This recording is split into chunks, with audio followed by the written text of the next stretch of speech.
Hey everyone, it's Katie from Blueprint Games here. We're going to be talking about basic material creation inside the Unreal Engine today. This was a request.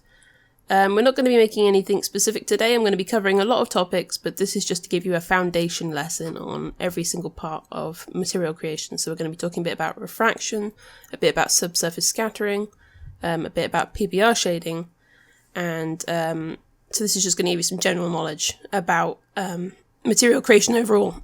Sorry. So then what we're going to do in future tutorials is cover each topic a bit more widely. So without any further ado, let's get started.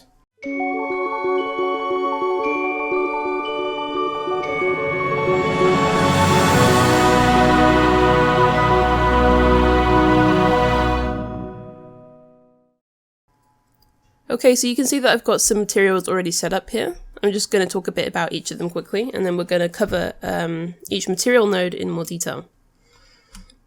Oh, let me just speed up my camera. Right.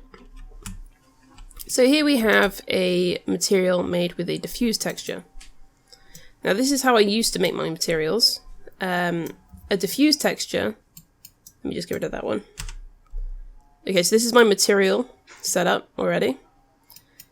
And a diffuse texture is how materials used to be made.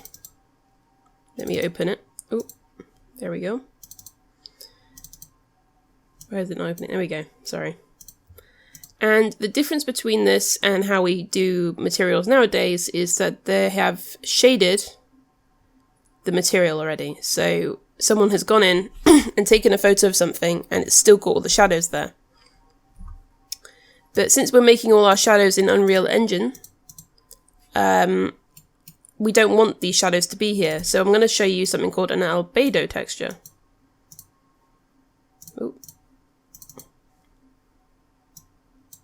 And this is when they have removed all the shadows, like so. So compared, all the shadows have been removed. And by doing this, we're creating a more natural look to our asset or material, because we're allowing all the light calculations to be done solely inside the engine. So you get a much more realistic look. Oh, there we go. And you can see here I've done two different versions of the same material. One without the albedo texture and one with the diffuse texture, and you've sort of got this more natural looking result. So if I was to move the light as well, let's just move that around a bit. Bring that down.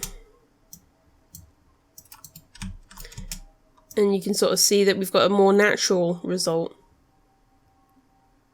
And this is called PBR texturing. So PBR stands for physically based rendering, and it uses a lot more science and calculations to give you this more natural result. So I would definitely go for PBR texturing in the future, but this is the difference between the two. Over here we have something that uses tessellation. So this is something where it's creating, the material is creating more vertices for you and pushing the detail out. So if I was to look at this from a wireframe view, you'll see this has got a lot more polygons where the material is pushing out this detail using a height map. And I'm going to show you more of that later. As for the materials themselves, I get a lot of my materials from gamestextures.com, so this is from their website. I'm not getting paid to say any of this or anything like that, but it's just a website that I personally use for getting materials from. They have some really good independent prices. And they're really good people when they take requests, and they're really friendly. So just take a look if you're not interested in creating all your own materials. They have stuff that works inside Substance Painter too. So this is where I've got my rock faces from. Okay, next over here we have an emissive example. So an emissive map is a material is something that sort of produces light for you. So it's really good for making light bulbs or neon signs inside a city environment. And then I've got an example of glass. We're going to look at these in more detail later, but this is using the refraction part of the material editor. So it's sort of bending light for you. You can sort of see how it distorts. And then we've got an example of subsurface scattering, which I'm going to go into more detail about later as well. So this is sort of like a waxy material that I've made, and that's really good for wax or foliage or human skin. You might have noticed recently with the way that video games have been improving, if you look at the older games, people sort of look like cadavers. They sort of look you know, that uncanny valley where it sort of looks right, but it doesn't, and it looks a bit creepy. Recently, they've added the ability to add this subsurface scattering in games, which is more natural to how humans are, because we have our skin is sort of partially transparent, and it allows light to enter our body and bounce around inside, which makes us sort of have this warm glow to it.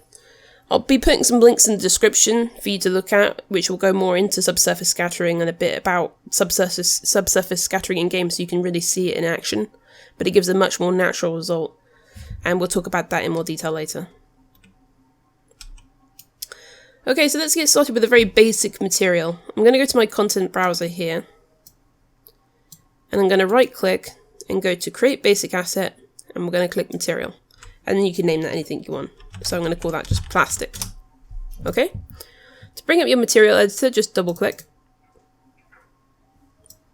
There we go. And this is your material editor. You might have used this a bit before, might have had a bit of experience with it. I'm just going to go through each of these nodes and what they do, and show you some more examples of how they work.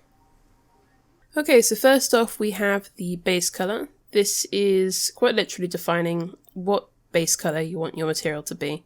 You'll usually start off by putting an albedo or a diffuse map into this, as we spoke about earlier.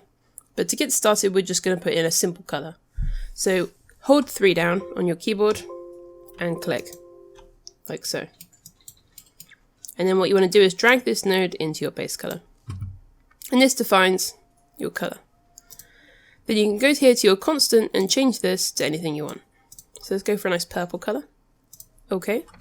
And you'll see that it's changed the color of your material. Next up, we have metallic. This defines how metallic your, how metal-like your object is. So if I was to hold down 1 and click, this brings up another node, and we plug this into metallic. If this has a 0, this means it's not metallic at all. This could be for something like rocks or plastic. And if I go down to my value and change it to 1, it means it's metal. So you can see how that's changed. And if I was to put something like 0.8, this is more for hybrid materials that are sort of a mix between metal and maybe a rusted metal. I'm going to disconnect this though, since we're not going to make a actually, let's just leave this at 0, since we're not going to have metallic object. Okay.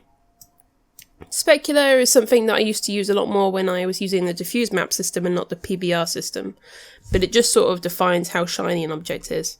So if I was to once again do the same as here, hold down 1 and click, and plug that in, like so. A 0 means that it's sort of matte and not very shiny, and if I change the value to 1, it makes it shinier. However, if you're using metallic, if this is set to like 1, or it's a metallic material, doing this won't change anything. It doesn't affect metal-like objects. So we're going to delete that. Then we have roughness. So this defines how rough your object is. So the way to describe that would be that it scatters, if it's a rough material, it will scatter the light, the reflected light, into more directions compared to if you used a smooth material. So if I was to once again do hold 1 and click, plug that in. 0 means that we have a very mirror-like reflection since it has 0 roughness, and you can sort of see how it's reflected the skybox. And if I was to change this to 1, it gives a very matte texture, so nothing's being reflected. So 1 might be more for rocks, and 0 might be more for sort of a shiny plastic texture. So let's change that to about 0.8. Actually, let's do that to a 0.2. And then we have something that's sort of like a shiny plastic. Okay. Next we have emissive color, and I'm going to show you this on the current, here we go, on my light bulb over here, inside the map. Going to look at it.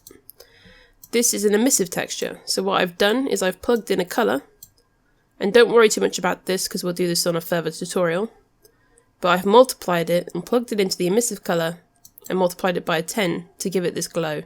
If we were just to plug this in by itself, it doesn't glow very much. So the multiply just means that I'm timesing that by 10 and giving 10 times the glow, like so. So this is really good for neon signs and light bulbs and things like that, something that you want to emit light.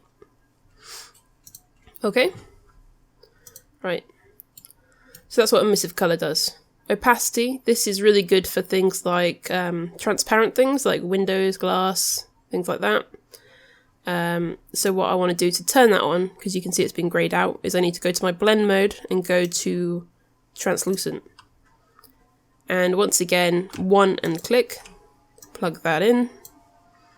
And giving something like 0.2 means we've got a very slightly translucent effect, and making that bigger means it becomes more opaque.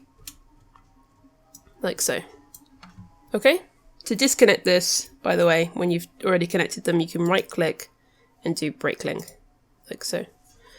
Okay, opacity mask. Now this is slightly different. This means that it's sort of masking out detail. You can't have things that are translucent. It's either masked or it's visible. So to turn that on, you go back to blend mode and you go to masked. Like so. I'm just going to bring in a quick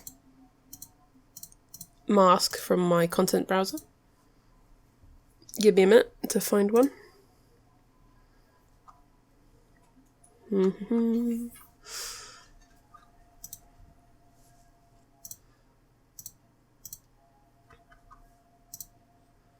There we go. So I'm going to bring in a mask. Here we go. Take a look. So the mask is when you make one inside Photoshop, or when you get one off the internet, white means that it's not going to be masked out, and black means it's going to be masked out, and sort of you use grayscale for this.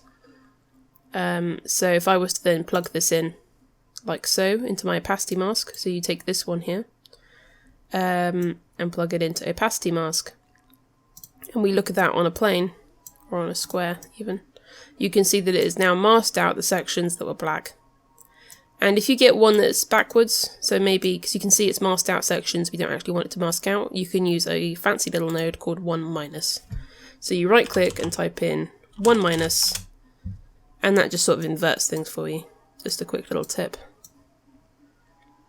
Like that. So plug that in and it inverts the colours, and we can open this up using the arrow to see what it's done. It's made the invert on the white and the black, and it has just done this for us. So we've masked out the part we wanted. Okay.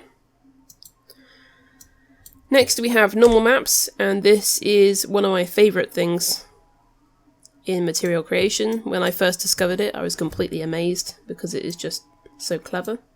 What it does is it takes high poly detail that you've baked out and projects it onto a low poly mesh, so you can get some really good detail into your, like it creates the illusion that there is more detail in your model than there actually is, and it's really good for optimizing your game and making things look more detailed than they actually are. So let me just bring in a normal map to show you what I mean. This is what a normal map will typically look like. So it's got all this detail here, and if I was to just plug that straight into my normal, you're going to see that it's going to create all this detail, like so. And using the normal map, it calculates where light and shading should go. So to move my light around inside the material editor, I hold down L, and then I click and drag my mouse around to move the light around. So that's a really clever way of just creating more detail without actually having to use any more polygons. And if we look at this from the side, you'll see that it's completely flat, like so. There's no actual detail there. Okay. Then we have a world position offset. So this is more for transforming your object. I'm not going to show an example of this. I don't really use it that much, but I can cover a whole tutorial on this. But it's sort of, you can use the vertices of your object and change them. So move them around, rotate them. World displacement, we actually have an example of here. And what it's doing is we're using a height map, and it's creating new vertices. If we look at the wireframe, it's created all these new vertices. And it is pushing it out using the height map data. So it's unlike the normal map, it's actually creating new shapes. So it's not flat. It's doing this, you see? So that's using tessellation. And if we look at this inside the material editor, you can see that I have set up this height map, and I'm going to do another tutorial on this later in more detail, because this is just sort of a foundation lesson. But what we're doing is we are telling them what to push out, what detail to push out. Let's just take a look at that. There we go. So sort of the white parts of this height map are being pushed out more than the darker parts. So that's what a height map looks like.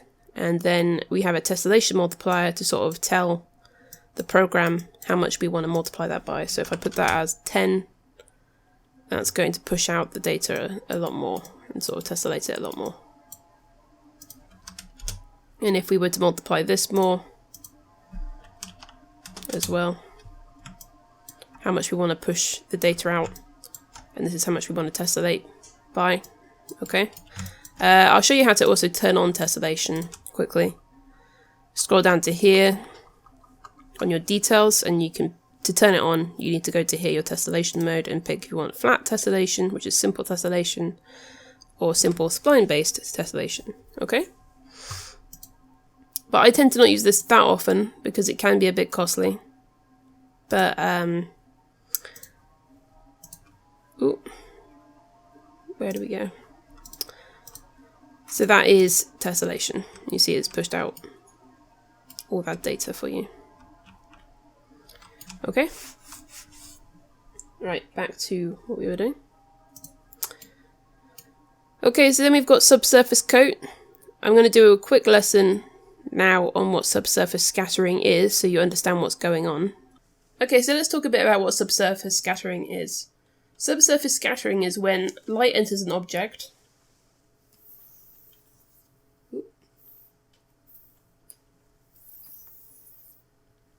Okay, so you got your object, and this is usually an object that is somewhat transparent, so it allows light to penetrate it. And some examples of that would be wax, skin, foliage, so like leaves and grass. And when the light enters this object, it continues going in and it bounces around inside the object. So if you want to go do a little science experiment, oh, I've made a star. But if you want to go and get a torch and turn the torch on and put your hand over the torchlight, you'll see that you start to sort of glow red. And that's an example of subsurface scattering in action. NVIDIA has a really good example video of subsurface scattering in games. A few years ago, I'm not sure when exactly, but they didn't used to use a lot of subsurface scattering in games. So the characters in games, their skin would sort of look cadaver-like, so it would look kind of undead. And we couldn't quite tell, it's sort of like that uncanny valley effect. So recently, they've allowed this subsurface scattering to go on. It's got a lot more realistic effects. So if you like look at the ear of a character, you can sort of see the light shining through. So especially where the skin is thinner, you know, ears and fingers, you have more of that effect where the ear is going to sort of have that red glow on it when a light is near it.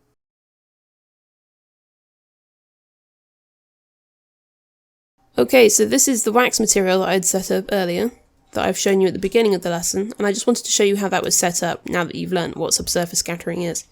So I've started off by giving it a base colour, a creamy colour, because I was making a wax material, but you could be giving that a pink colour if it's skin, or a blue colour if it's ice. Then the metallic has been set to 0 since this isn't a metal. I've set the opacity to 0.2, so that's the amount of light I'm allowing to pass through and bounce around inside it. And then the subsurface colour I've picked in orange because that's the colour of the flame that would be on our candle. But if you were going to have something like ice, you might want to set this to like a blue. And you'll see how that affects the material. Okay? Set that back to orange. I will be going through some more types of subsurface scattering later on, since Unreal has all these shading models that work better for certain types of subsurface scattering. So this would be better for plants, and this would be better for skin, and it just helps increase the performance of your game. So I'll cover that in a more detailed tutorial later on. Okay, so let's talk quickly about clear coat. Clear coat is something that is used when you have a metal and you want sort of a plastic see-through surface on the top. And you can activate that by going to your shading model and selecting clear coat. But we're not going to cover that one in much detail today. Next is ambient occlusion, another important one. This is when you have a map that shows all the tiny crevices on a model that you have and adds self-shadowing. So this is an example of a ambient occlusion map, where it's sort of adding the self-shadowing of the cracks in the rock. Finally, we have refraction. So I'm just going to go on and do a little mini science lesson on what refraction is. Refraction is when light passes through something like water or glass, and the light slows down when it enters this, meaning that the light bends. I'm not going to go into a full science lesson on it, but here's an example. So here's your water, and here's your eye, and here's some happy little fish. And light enters the water, but when it enters the water, it doesn't just keep going. It bends because it slows down when it enters the water. Like so. So when you're looking at this fish, and you think it's here, it could be actually over here somewhere. And there's a way you can calculate this that we will be covering later on in one of the maths tutorials. But what refraction does in the Unreal Engine is add this effect where light is bending. Okay, so we've gone back into the Unreal Engine now, and we have our glass asset, and you can see what I meant from before, where it's creating this warped, distorted bend in the light. And I'm just going to take a quick look at how I've set this material up. I'll probably do another tutorial later on well, more on this subject, since it happens in not just glass, but in water and ice. So the way I've set this up is I've just made a base color of black. I have made a roughness of 0. I've put my opacity to about 0.5, and I've set my refraction to 0.8. And you can change this and you'll get different effects. So if I was to set this to like a 0.2, my refraction, you're going to get a different effect on the glass. So that's a lot more warped now and distorted. Okay? Okay, so I'm going to end this tutorial here, guys. There's still a lot more we need to cover, especially on things like decals and more on tessellation, and definitely some more on blend modes and shading models. But since this video has already gone on for about a good 20 minutes, I'm going to cut this video off and continue it in a part 2. So thanks for watching, guys. If you have any questions, please leave them below, and don't forget to like, comment and subscribe.